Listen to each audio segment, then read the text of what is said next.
이거 잠깐만 설명을 드리자면요. 뭐 차랑 밭차는 제가 이제 한번 설명을 드린 적이 있었습니다. 간략하게. 근데 조금 더 자세하게 설명을 드리면 차는 일단 속도가 빨라요. 그리고 밭차는 속도가 느립니다.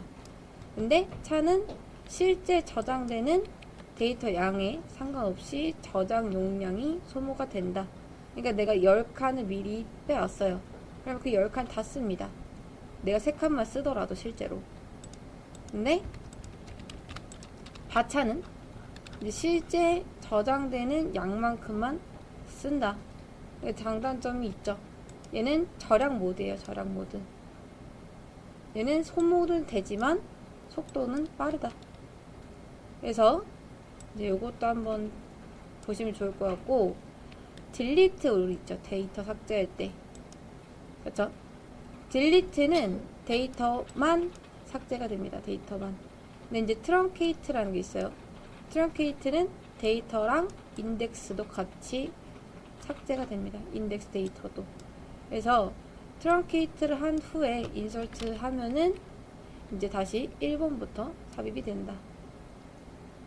그러니까 핵만 삭제하는 게 아니라 모든 관련 정보까지 다 삭제가 된다. 그 다음 컬럼 인덱스를 거는 것에 대한 장단점. 이제 이 인덱스를 우리가 지금부터 한번 해보려고 합니다. 인덱스랑 그 다음 explain이랑 엘라스틱 서치. 사실 엘라스틱 서치까지는 여러분들이 이게 약간 고급이거든요. 그리고 어려워요. 그래서 이거는 여러분들이 한번 그냥 블로그로 정리해 보시면 좋을 것 같아요. 나중에. 지금 말고 나중에라도 뭔가 데이터랑 관련된 어떤 작업을 할 때 이 엘라스틱 서치라는 게 있으니까 이것도 한번 이제 찾아보세요. 그냥 대용량 데이터를 빠르게 검색하고 분석할 수 있는 분산형 검색 엔진입니다. 이런 것도 있다 정도로만 지금은 알아주시면 될 것 같고, 하나 여러분들이 이거는 뭐 숙제 막 검사를 하겠습니다 까지는 아닌데, 이제 여기서 그런 게 있습니다. 아까 전에 잠깐 보시면 제가 이것만 하나 설명드릴게요. 여기 뭐 트랜잭션 있음, 트랜잭션 없음 이런 거 있죠. 여기서 말하는 이 트랜잭션이란 뭐냐?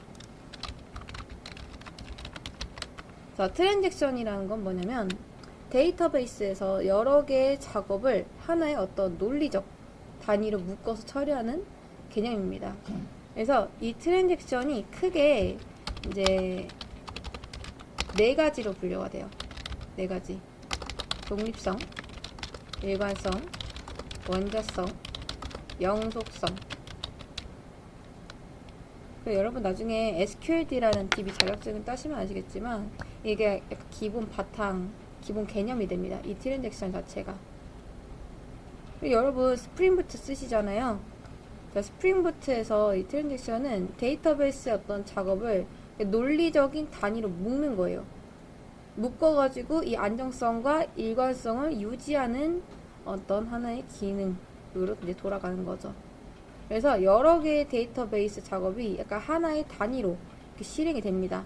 그리고 그게 모두 성공하거나 실패했을 때 이제 롤백 돼서 이전 상태로 돌아가는 거죠. 그리고 이제 아직 JPA를 안 하셨겠지만 나중에 JPA에서 트랜잭션을 걸 때 이렇게 어노테이션을 걸 거예요. 이게 트랜잭션 어노테이션이거든요.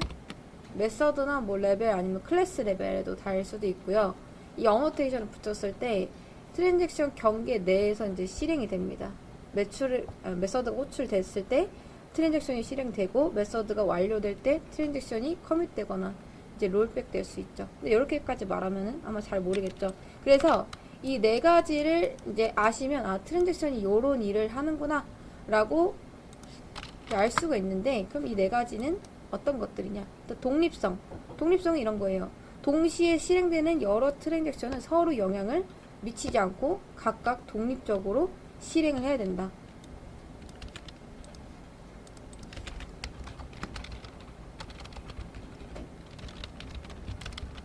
그러니까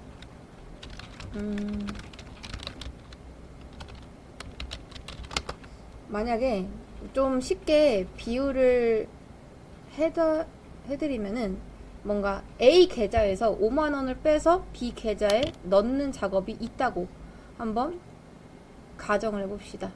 그럼 여기에서 독립성은 뭐냐? 동시에 실행돼도 서로 간섭을 하지 않는다. 이게 이제 독립성인데, 만약에 제가 이제 5만원을 출금 중이에요. 근데 이 동시에 모바일 앱에서도 뭐 잔액을 조회할게요. 하겠죠?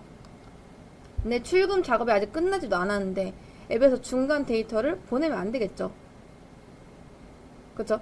아니면 뭐 두 사람이 동시에 같은 계좌에서 출금을 한다든가. 그러니까 이게 서로 작업이 꼬이면 안 된다라는 겁니다. 그래서 트랜잭션끼리는 마치 혼자 실행되는 것처럼 처리를 하는 게 독립성. 일관성은 뭐냐? 자, 항상 데이터 규칙이 맞아야 된다. 이게 일관성이에요. 예를 들어 잔액은 마이너스가 되면은 안 되겠죠. 그리고 이 총 돈의 합은 유지가 돼야 된다. 그러니까 내 계좌에 3만원밖에 없는데 5만원 송금을 시도하면은 시스템이 거절해야 되겠죠. 왜냐? 규칙이 깨지니까. 그래서 트랜잭션 전과 이 후에 데이터 규칙이 항상 정상이 되어야 되는 게 일관성입니다. 여기 있는 원자성, 이게 말이 조금 어려운데 이게 별거 없어요. 전부 성공하거나 전부 실패를 해야 된다. 이게 원자성이에요. 송금을 했을 때 보통 이렇게 이제 진행이 되는데 A 계좌에서 5만원을 출금을 하고 B 계좌에다 5만원을 입금을 하죠. 그러니까 출금까지 성공했는데 만약에 입금 전에 서버가 막 꺼졌어요. 그러면 A 돈만 사라지고 B는 돈을 못 받게 되겠죠. 그럼 이렇게 되면 큰 문제가 생기잖아요. 그래서 이 트랜잭션에서는 둘 다 성공을 했을 때만 완료를 시키겠다. 만약에 뭐 이제 A에서 출금은 됐는데 B에서 입금이 안 됐다. 그러니까 이렇게 하나라도 실패를 했을 땐 전부 롤백을 시키는 거예요. 전부 취소하는 거. 중간 성공은 없음. 이게 원자성이고, 그다음 마지막 영속성. 완료된 결과는 영구적으로 저장이 돼야 된다.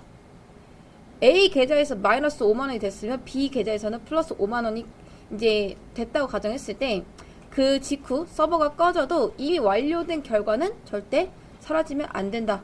그러니까 재부팅을 해도 그게 남아 있어야 돼요. 이게 영속성입니다. 즉 커밋이 된 데이터는 장애가 나도 유지가 된다. 그래서 자, 독립성은 이제 서로 간섭을 금지시키는 거, 일관성은 규칙을 유지시키는 거, 그 다음 원자성은 전부 성공, or 전부 취소, 영속성은 이제 완료된 건 영구 저장. 이렇게. 그래서 아마 정보 처리 기사나 SQLD에서도 보통 많이 예로 드는 게 은행 송금 예시를 많이 듭니다. 근데 이거를 이제 이해하면은 거의 다 이제 다 연결되기 때문에 뭐 예시를 들 때 항상 은행으로 한번 생각을 해보세요. 어떻게 이제 이게 예로 들면 되는지. 이 트랜잭션은 오늘 집에 가서 이제 시간 되실 때 한번 여러분이 제가 이렇게 얘기를 해도 이해를 못 하시는 경우도 많거든요. 좀 어려운 내용일 수도 있어요. 그렇기 때문에 여러분들이 직접 한번 정리해 보시면 좋을 것 같습니다. 숙제까지는 아닌데 지금 당장 해야 되는 건 아니기 때문에. 근데 어쨌든 간에 우리가 이제 곧 프로젝트를 시작을 하면은 데이터를 다루게 돼 있으니까 이제 알아두면 좋다라는 거죠.